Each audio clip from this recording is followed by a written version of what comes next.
Can Google make its hardware sing like Apple's does? The search giant has just nabbed a chunk of ailing smartphone maker HTC, taking on 2,000 or so engineers and some intellectual property in return from kicking $1.1 billion over to help keep the latter's show on the road.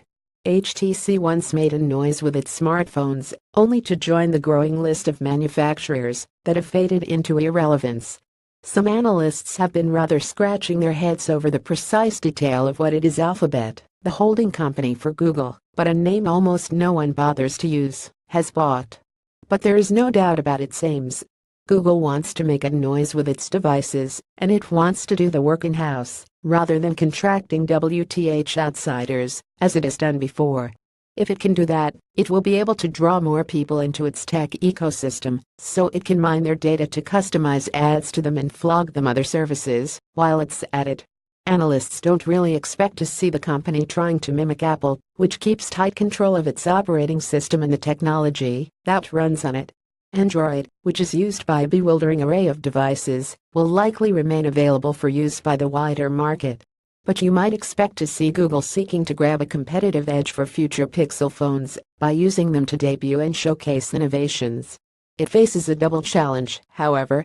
It has to persuade the public of the merits of its kit, in the way that Apple has, to the extent that the latter is comfortable with charging £1,000 for the whizziest edition of its signature product.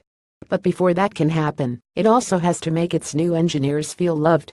Richard Windsor, an analyst for Edison, has an interesting take on that. He points out that this is Google's fourth hardware transaction.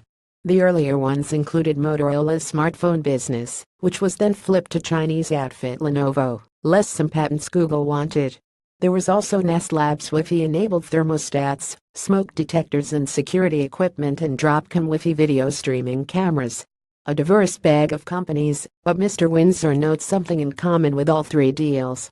Firstly, all of the acquired companies have felt great discomfort being owned by a company that does not really understand hardware. The result was infighting and a failure to use Google's strengths to increase market share of the products in question. Secondly, in each case the real beneficiaries of the transactions were the owners of the assets being sold, leaving Google shareholders worse off as a result. Will this deal be any different? Google is nothing if not smart. You would think, therefore, that it will be able to learn from its previous mistakes. If it can do that, there is a clear opportunity for the company, assuming it can produce something the public latch onto. Apple is apparently happy to risk abandoning the mass market. There will come a point when all but the most devoted of fanboy and status symbol hungry corporate executives will say no to its pricing strategy. If Pixel can offer a similarly winning experience, one that also puts its nose in front of Samsung, and if it can also capture the zeitgeist so think style at a less eye-watering price than the iPhone, then no one will remember those earlier deals. But to do that, Google will first have to offer a winning experience to HTC's engineers. More about Google HTC Google Pixel smartphone Apple Samsung reuse content.